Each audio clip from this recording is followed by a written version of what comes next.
नमस्कार दोस्तों, मैं हूं प्रिंस और आप देख रहे हैं स्टोरी विद प्रिंस। एक बहुत ही खास स्टोरी के साथ मैं आपके सामने मौजूद हूं। दोस्तों, आज की ये स्टोरी बेहद खास होने के साथ साथ बहुत ही ज्यादा मोटिवेशनल है। हर किसी के जीवन के हर छोटे बड़े मोड़ पे अलग अलग तरह की प्रॉब्लम्स आती रहती हैं, लेकिन अधिकतर लोग उन प्रॉब्लम्स के चलते अपने आगे बढ़ते हुए कदमों को पीछे हटा लेते हैं। सबसे पहले माफी चाहूंगा, आप एक बार सोच के देखिए कि आपके हाथ की एक उंगली नहीं है तो ऐसे बहुत से काम होंगे जिन्हें आपके लिए कर पाना मुमकिन नहीं होगा। अब सोचिए कि आपका एक हाथ ही नहीं है तो अब आपको अपना जीवन बहुत बेकार लगने लगेगा, क्योंकि अब आप और लोगों की तरह काम तो छोड़िए बल्कि आपके लिए रोजमर्रा की चीजें कर पाना भी संभव नहीं होगा। आपकी मुश्किलें थोड़ी और बढ़ा देता हूँ। अब सोच के देखिए कि आपके पैर नहीं हैं। अब ऐसे में जीवन की सिर्फ कल्पना कर पाना भी मुश्किल है तो जीवन जी पाना तो दूर की बात है। खैर, स्टोरी पर आते हैं।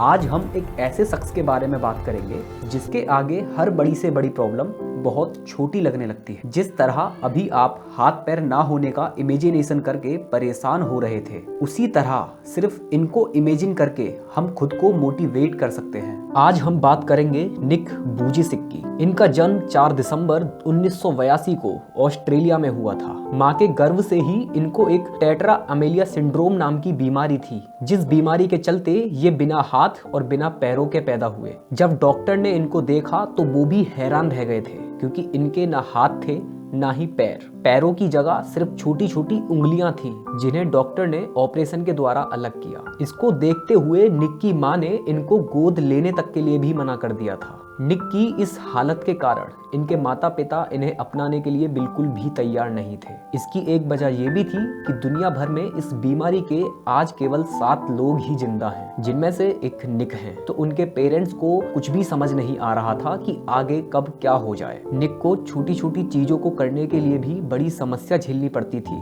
तो निक के लिए आम बच्चों की तरह खेलना, पढ़ना, लिखना, ये सभी चीजें तो एक सपने की तरह बन गई थी। वहीं दूसरी ओर स्कूल में बच्चे निक को देखकर इनका मजाक उड़ाया करते थे और इनसे दूरियां बनाकर रखते थे, जिसका बुरा असर निक के दिमाग पर पड़ रहा था। निक सोचते थे कि मैं अपने लिए ही रोजमर्रा की चीजें खुद नहीं कर सकता हूँ तो मैं अपनी फैमिली के लिए या किसी और के लिए क्या ही कर पाऊंगा, क्योंकि इस हालत में ना मैं नौकरी लगा सकता हूँ और ना ही मैं कभी शादी कर पाऊंगा। मेरा जीवन पूरी तरह व्यर्थ है, मैं किसी भी काम का नहीं हूँ। और जाहिर सी बात है, क्योंकि आज किसी को अगर थोड़ी भी परेशानी है तो उसका कॉन्फिडेंस एकदम डाउन हो जाता है और वो अपने जीवन को कोसने लगता है। इसीलिए जब निक 10 साल के थे तो इन्हीं सभी विचारों के चलते उन्होंने आत्महत्या करने का फैसला किया और निक ने पानी के टब में खुद को ढकेल दिया। लेकिन उस दिन शायद हम लोगों की किस्मत कुछ ज्यादा ही अच्छी थी कि उनके माता पिता ने ऐसा होने नहीं दिया, वरना आज हमें इतनी मोटिवेशनल स्टोरी नहीं मिल पाती और हम नहीं जान पाते कि कोई भी कमी इंसान के जज्बे और उसके इरादे से बड़ी नहीं हो सकती। इस दिन के बाद से ही निक के पेरेंट्स उनके लिए बहुत ज्यादा बदल गए थे। हर चीज में वो उनका साथ देने लगे। एक दिन निक की माँ ने उनको एक आर्टिकल पढ़ने के लिए दिया जो ऐसे लोगों के बारे में था जो कुछ हद तक उनकी तरह ही थे और अपना जीवन आम लोगों की तरह जीने की कोशिश कर रहे हैं। इस आर्टिकल को पढ़ने के बाद निक को जीवन जीने की एक राह मिल गई। वो अब सारी परेशानियों, कमियों को बहुत पीछे छोड़ चुके थे। वो फिर कभी पीछे मुड़ के नहीं देखना चाहते थे। उनके माता पिता उन्हें और बच्चों की तरह ही सारी चीजें करवाने लगे, जिसमें उन्हें खेलना, स्विमिंग करना सिखाया। उनके पेरेंट्स और डॉक्टर्स की हेल्प से उनको एक ऐसा डिवाइस मिला जो कि उनके हाथों की तरह काम करता था, जिसकी सहायता से उन्होंने टाइपिंग करना भी सीखा। अब धीरे धीरे निक बाकी बच्चों की तरह पढ़ने, लिखने और बाकी काम करने लगे। इसी के साथ इन्होंने फुटबॉल, गोल्फ खेलना भी सीखा। वक्त के साथ साथ निक ड्रम बजाना, मछली पकड़ना, पेंटिंग और स्काई डाइविंग जैसी चीजों में भी सक्षम हो गए। इसी के साथ स्कूल टाइम में निक अपने विचारों को स्कूल के सिक्योरिटी गार्ड के साथ शेयर किया करते थे। गार्ड ने निक के विचारों से प्रभावित होकर उनसे कहा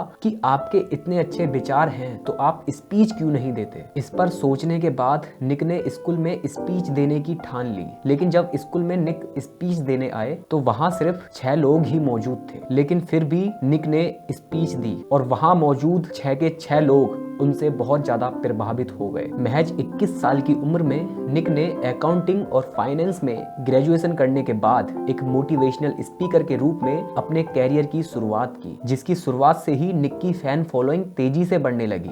जिसके बाद निक ने एक non profit NGO life without limbs की स्थापना की, जिसमें वो लोगों को अपनी कहानी से मोटिवेट करते थे, जिसके लिए निक का उद्देश्य था कि कोई भी व्यक्ति अपनी कमी से खुद को कमजोर न समझे। निक ने धीरे धीरे 60 से ज्यादा देशों की यात्रा की और लाखों लोगों को जीने की कला सिखाई, जिसके लिए निक को साल 1990 में ऑस्ट्रेलिया युवा नागरिक पुरस्कार से सम्मानित किया गया। इसी के साथ निक ने 2009 में आई फिल्म बटरफ्लाई सर्कस में भी काम किया है, जिसके लिए निक को बेस्ट एक्टर अवार्ड भी मिला है। इसके बाद साल 2008 में निक की मुलाकात कैने मिहारा से हुई, जो कि निक की स्पीच से ही इंस्पायर हुई थी। ये मुलाकात धीरे धीरे प्यार में बदल गई और 4 साल की डेटिंग के बाद दोनों ने शादी कर ली और आज इन दोनों के 4 बच्चे भी हैं। अब देखिए, एक वो दिन था जब निक को लगता था कि वो ना नौकरी कर सकते हैं, ना ही उनकी शादी होगी, वो एकदम बेकार हैं, और ये आज का दिन है। आज निक बिग नेम और बिग फेम के साथ जाने जाते हैं। आज निक का नाम टॉप मोटिवेशनल स्पीकर की लिस्ट में शुमार है। एक वो समय था जब निक ने पहली बार स्पीच दी थी